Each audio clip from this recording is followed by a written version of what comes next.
Welcome to Praise, Prayer and Preaching with the Reverend Dr. Keith Garner, Superintendent and CEO of Wesley Mission. Lord, may your blessing be upon your word now and always, calling us into that life of action and service which speaks from and to Jesus Christ. Amen. We come to the end of year Thanksgiving service, which coincides with Advent Sunday, as it sometimes does. This can present challenges because in one, we look back over the past year, inevitably giving thanks to God for those things that have been achieved. In the other, we are anticipating the future and all that the future may hold for us. However, I think it's appropriate that the two combine, that the two interact with one another because they're intricately linked together.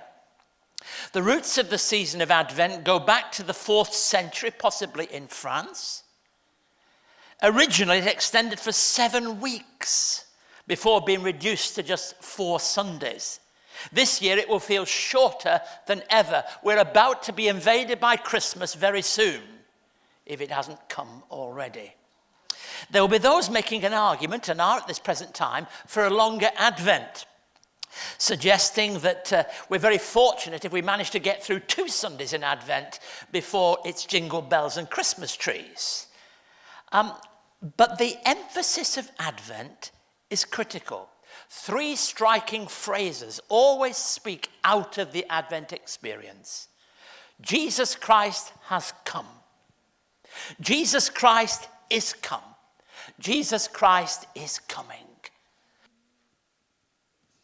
And those 3 things are always there or thereabouts in everything we say about Advent.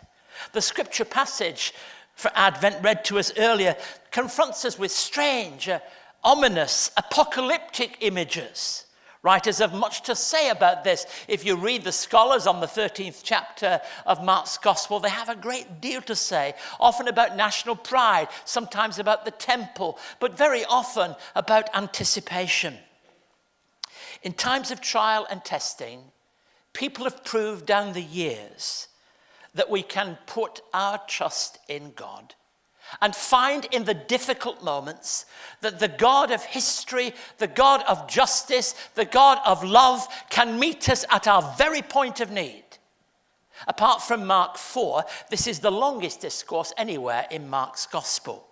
And the attention shifts from the actions of Jesus and his disciples to a much larger end-of-time narrative.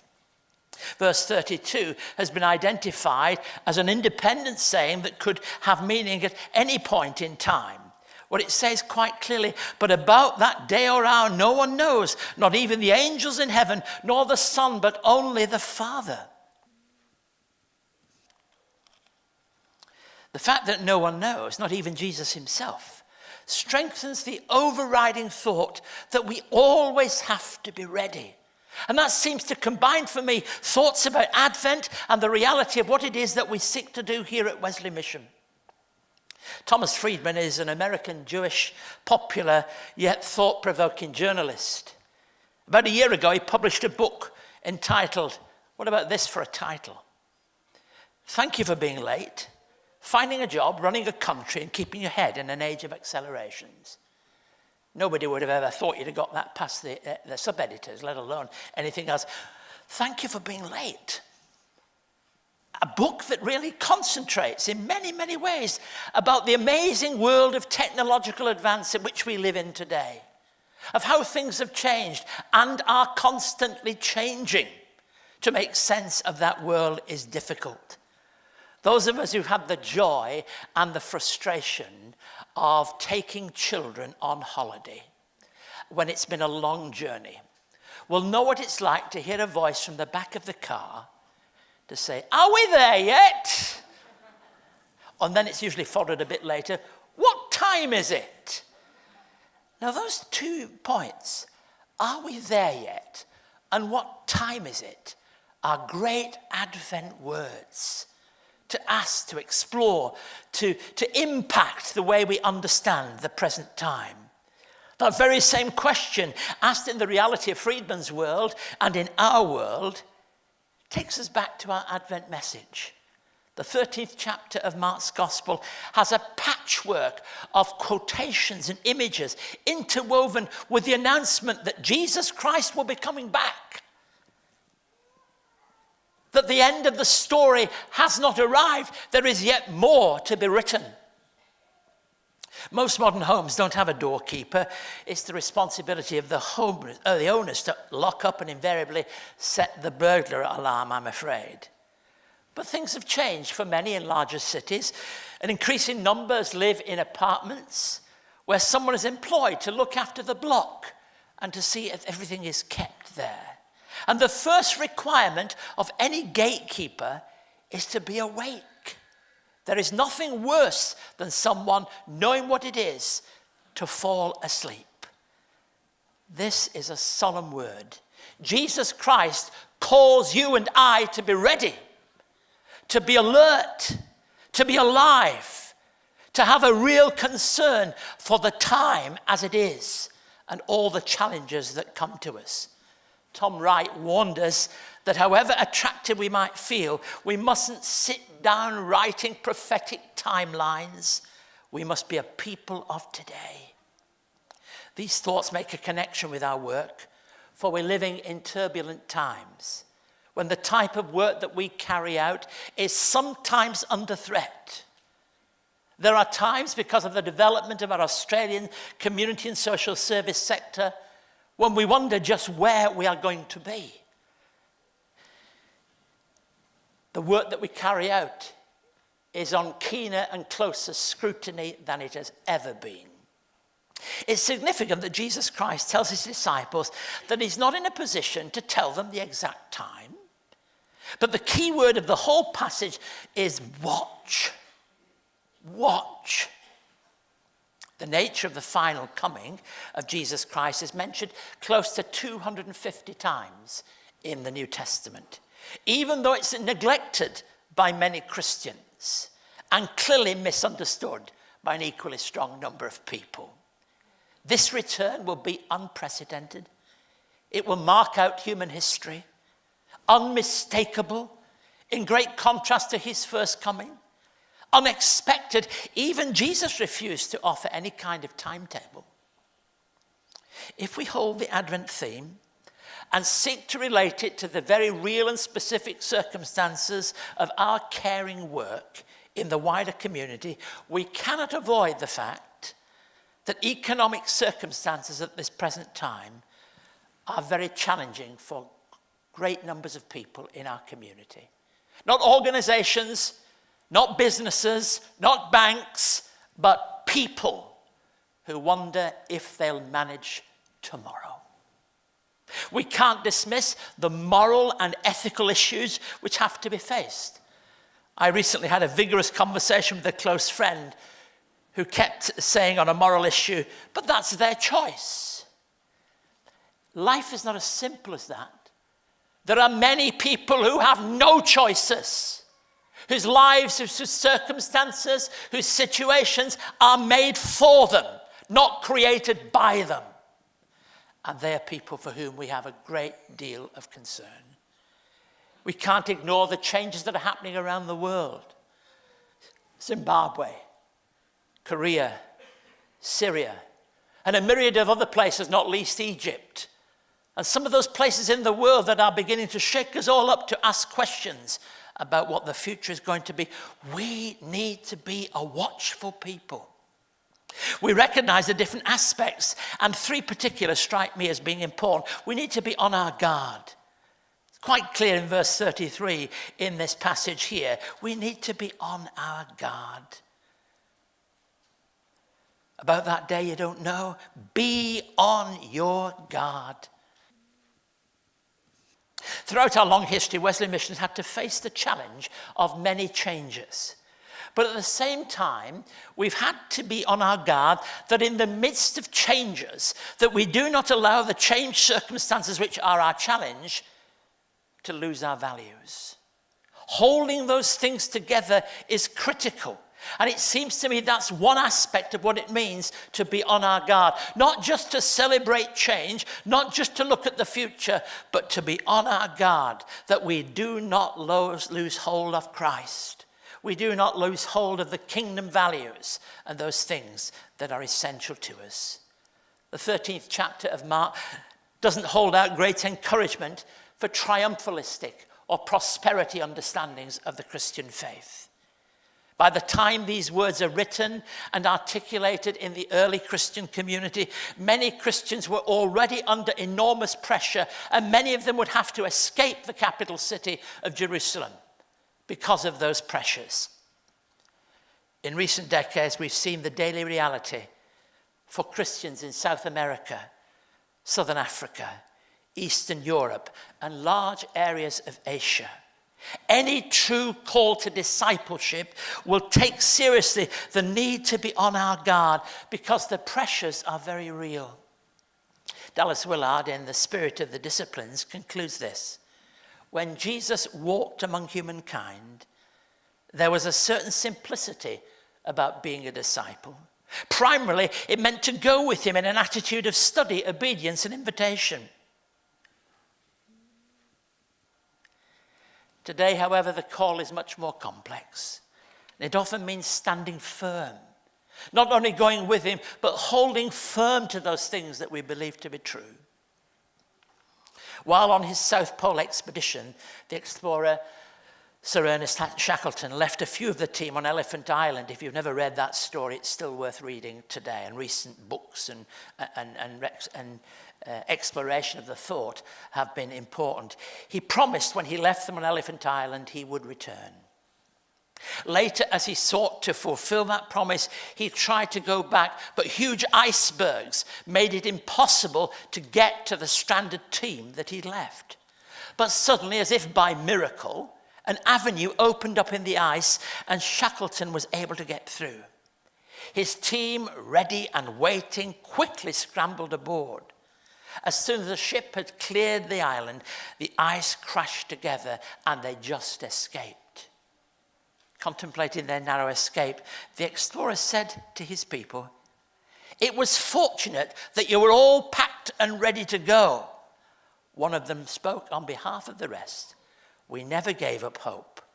Whenever the sea was clear of ice, we rolled up our sleeping bags and reminded ourselves, he may come today." And that's an Advent word. He may come today. We do not know everything about that, but we do know we must be ready. Secondly, we must be alert.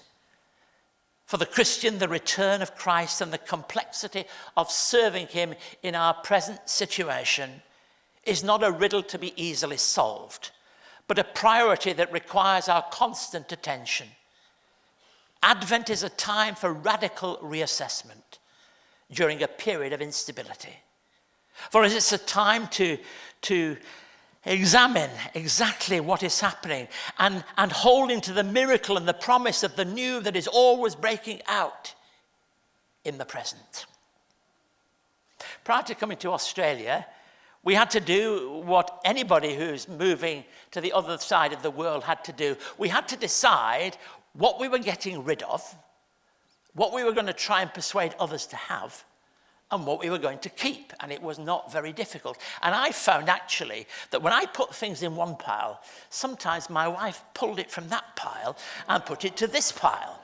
Very difficult. Then we came close to the time when we should move. And we ordered a van. I was to be the man in the white van. And so I went for the van, and our son was with us, and I collected the van. In the back of the van went all the rubbish that we were throwing out. I had the van for a day and was told it had to be back at 5 o'clock. So we managed to get at 4:45 to the place where you got rid of the rubbish. At 4:45, like two, demented men in the back of the van, we threw everything we could into the skip. And I walked back to the car and the van and realized I'd thrown my key into the skip.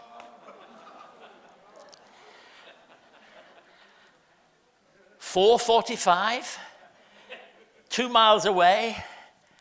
So there was nothing for it other than get in the skip and try to get it out. And I looked an absolute unsuperintended-like mess when I arrived with the van to cash it in, as it were. Fortunately, as I arrived, the man at the company, I think, had pity on me. But we needed to be ready. We need to recognize that God has his time. There is no extension of time. We must live with the reality of the fact that this is God's world and God has his time, which we must take seriously. St. Augustine of Hippo said this: time is a threefold present.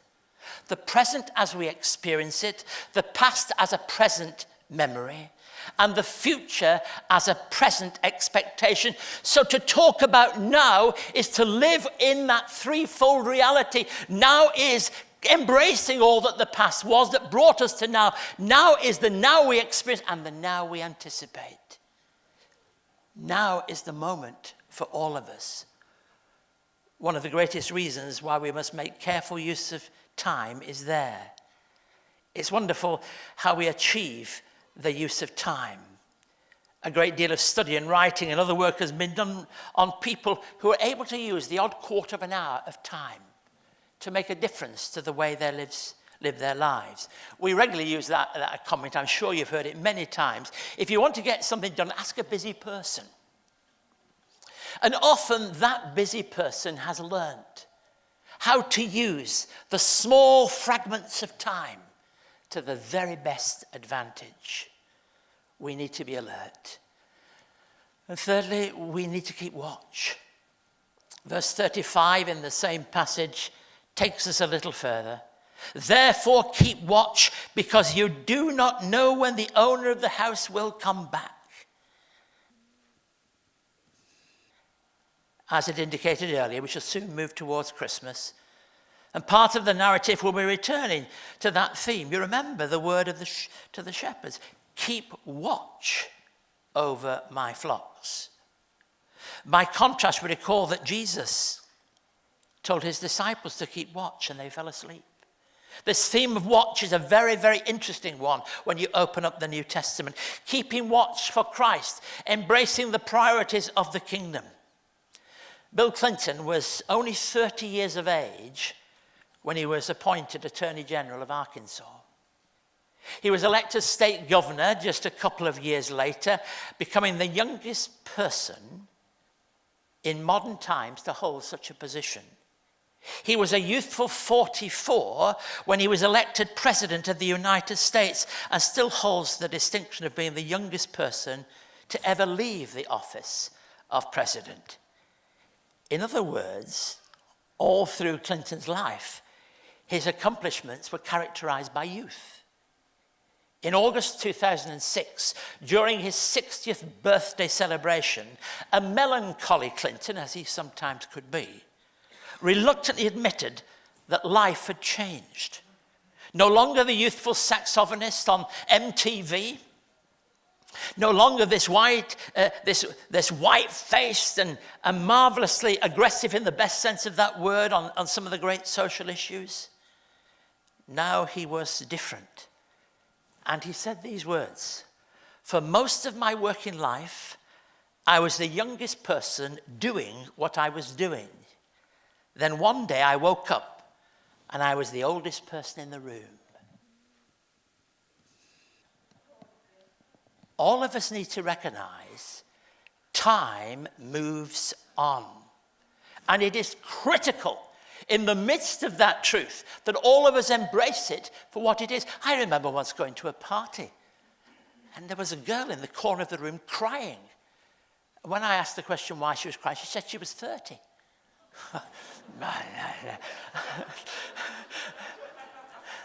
No comment any further. The reality is that life is moving on all the time and challenging.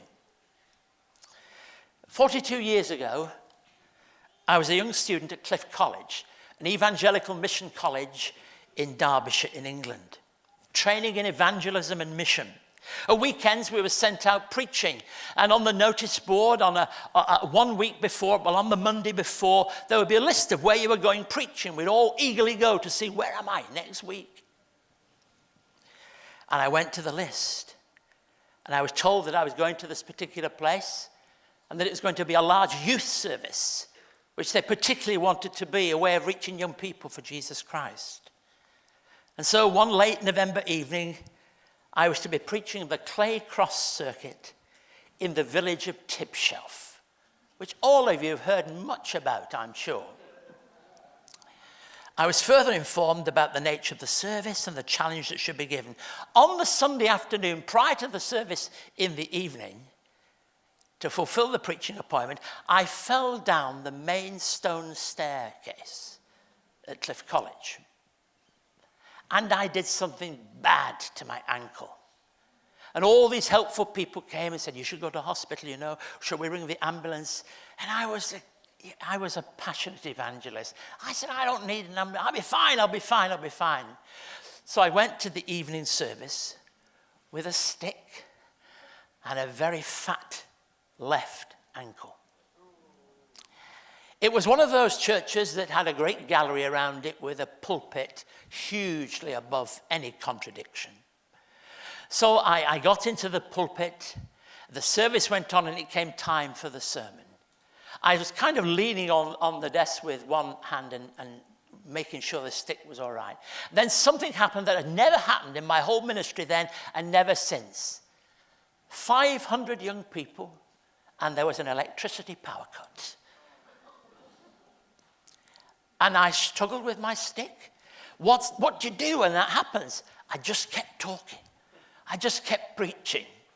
And after about 10 minutes of darkness, the lights came back on. On the Sunday afternoon, that's what happened. Sunday evening, that's what happened. Now fast forward 20 years. I was conducting worship in North Wales and stood on the door, shaking hands with a large holiday congregation that were all leaving. And often I used to say to them, where are you from? Because many were visitors. And there was a couple with teenage children coming out. I said, where are you from? They said, Tipshelf. And I looked at my ankle. I had all those kind of feelings. You know, I looked to see the lights were on, everything's okay. And I said, you won't believe this, but I've been to Tipshelf. And the man said, I know. I found Christ in the darkness. And it struck me as being not only a blessing to me, but it's a story I'm happy to share with you, because God can work despite the darkness of this world, despite the difficulties we face, and some of the most significant things you'll ever do will be in circumstances you never imagined God could work in. I get a swollen ankle all the time, and sometimes I thank God for it, because that's the kind of God we believe in.